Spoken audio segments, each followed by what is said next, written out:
GD Agarwal का नाम सुना है आपने? नहीं सुना क्योंकि मीडिया ने आपको अभी सुनाया नहीं।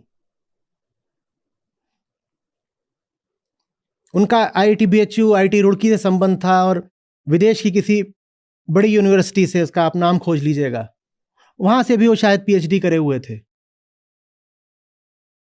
और सेंट्रल पोल्यूशन कंट्रोल बोर्ड के सदस्य थे।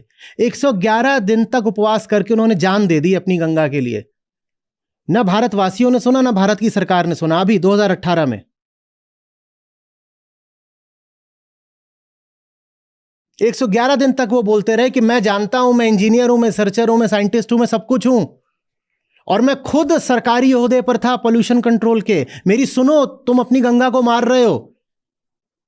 वो 111 दिन तक बिना खाए पिए बैठे रहे, सरकार ने उनसे बात ही नहीं करी, वो मर गए 2018 एम्स ऋषिकेश में मर गए। ये हम अपने ज्ञानियों की इज्जत करते हैं। किसी और देश में यह होता कि वहां का एक टॉप साइंटिस्ट आमरण अनशन पे बैठा हुआ है, जान दे रहा है, सरकार गिर जाती। पर हमें ज्ञान से क्या लेना देना। आईआईटीएन की भी इज्जत बस इसलिए क्योंकि वो पैसा कमाता है। आपको आईआईटीएन भी मिल जाए जो पैसा ना कमाता हो, आप उसकी भी इज्जत नहीं करेंगे। मिलावटी माल सबसे ज्यादा किस देश में मिलता है बताइएगा? चाहे आपका हींग हो कि गुड़ हो, हल्दी हो और कुछ भी बोल दो, ये जो आप दूध वगैरह बाजार से खरीदते हो, सबसे ज्यादा मिलावट कहां होती है? और जो मिलावटी लोग हैं वो सब करोड़पति हुए बैठे हैं। करप्शन इंडेक्स में देख लीजिएगा भारत कहां आता है। सरकार हो कि ब्यूरोक्रेसी हो कि व्यापार हो, देख लीजिए क्या चल रहा है वहां। अभी इलेक्टोरल बॉन्ड्स पर हंगामा है। ऐसे तो हमारे यहां पैसा बनता है। प्रकृति का नाश करवा लो, वैसे हमारे यहां पैसा बनता है।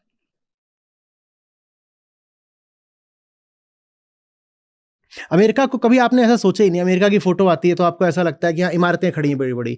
वहां का जो प्राकृतिक सौंदर्य है वो तो आपने कभी देखा ही नहीं ना। अब मैं बार बार अमेरिका बोलूंगा तो लोग बोल देंगे ये बड़ा आया ज्ञानी अमेरिका का चमचा।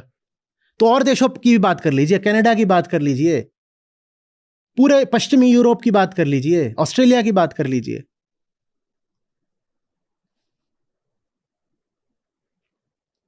वो सिर्फ विकसित नहीं है, वो बहुत सुंदर भी हैं प्राकृतिक तल पर। उन्होंने अपनी प्रकृति को बहुत प्रेम से संरक्षण दिया है। उनकी नदियां देखिए, उनके जंगल देखिए, उनकी बायोडायवर्सिटी देखिए और देखिए कि हम अपने पहाड़ों के साथ क्या कर रहे हैं। देखिए हम लद्दाख के साथ क्या कर रहे हैं। देखिए हमने उत्तराखंड के साथ क्या करा है। देखिए हमने शिमला के साथ क्या करा है। और फिर वहां भी जाकर देखिए कि उन्होंने अपनी प्राकृतिक राशि को कितने दुलार से बचा कर रखा है। सड़क पार करनी है ना, तो जानवरों के लिए वो ग्रीन ब्रिज बनाते हैं सड़क के ऊपर से, कि कहीं ऐसा ना हो कि जानवर सड़क पर आ जाए, बेचारा मारा जाए।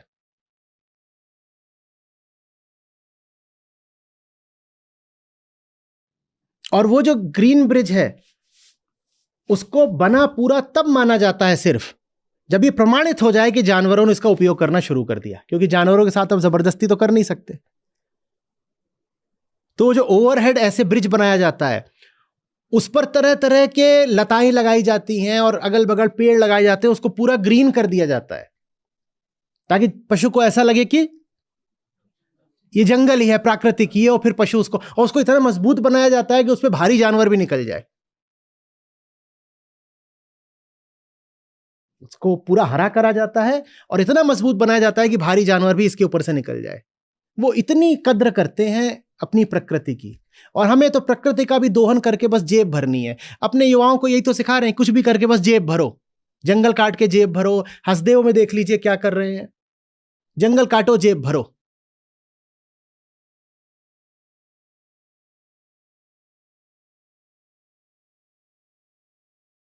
एक बतख पार कर रही हो सड़क अपने चूजों के साथ, इधर ट्रैफिक रुक जाएगा 15 मिनट को, उधर ट्रैफिक रुक जाएगा 15 मिनट को। जब वो पूरी निकल जाएगी तो लोग निकलेंगे।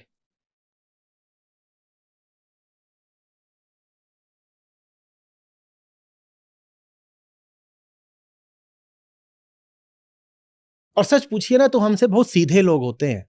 अब मैं ये बोल रहा हूं तो बहुत लोग कहेंगे ये राष्ट्रद्रोही है, एंटी नेशनल है, ये कह रहा है कि अमेरिका वाले सीधे होते हैं, भारत वाले टेढ़े होते हैं। पर सच बोलना मेरा दायित्व है तो बोले देता हूं। जितना जुगाड़ छल कपट हमने अपनी व्यवस्था में बना रखा है ना, उतना नहीं होता और देशों में। कुछ देशों में होता होगा, अपवाद होते होंगे, पर कम से कम पढ़े लिखे विकसित देशों में उनको हमारा छल कपट समझ में ही ना आए।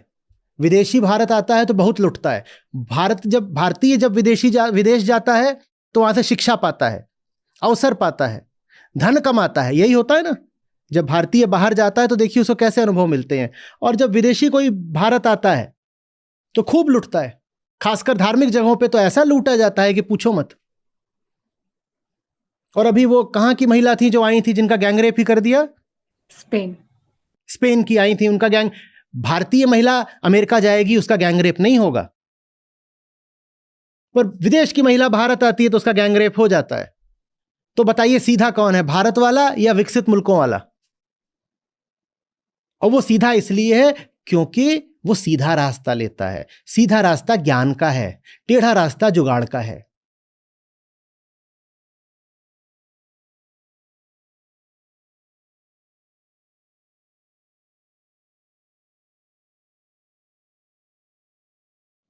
बच्चों के साथ बातचीत करिए, बच्चों में जिज्ञासा जागृत करिए, बच्चों को पढ़ने के लिए प्रेरित करिए। पढ़ना माने स्कूल वाला ही पढ़ना नहीं, वो घर में भी पढ़ें। किताबें किस लिए होती हैं?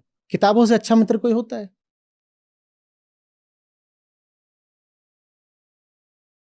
और पैसे के चकाचौंध से बच्चे को दूर रखिए। उसके बाद जब वो बड़ा होगा तो ये नहीं कहेगा कि मुझे तो बस जुगाड़ करके स्टार्टअप बनानी है।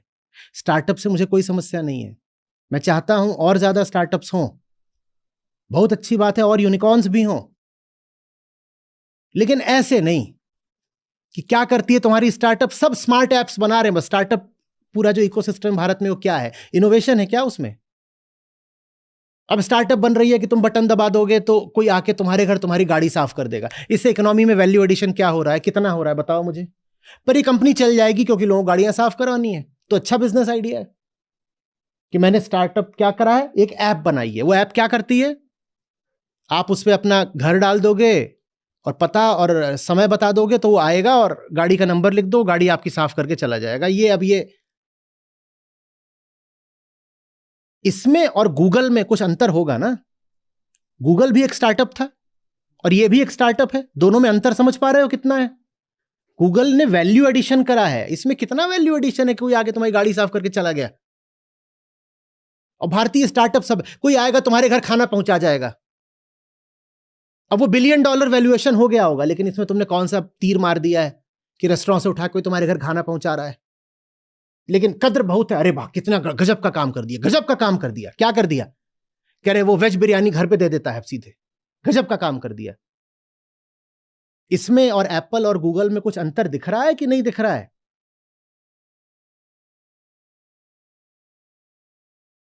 हमारा स्टार्टअप भी उनके स्टार्टअप से अलग है। उनका स्टार्टअप नॉलेज बेस्ड है, हमारा स्टार्टअप जुगाड़ बेस्ड है।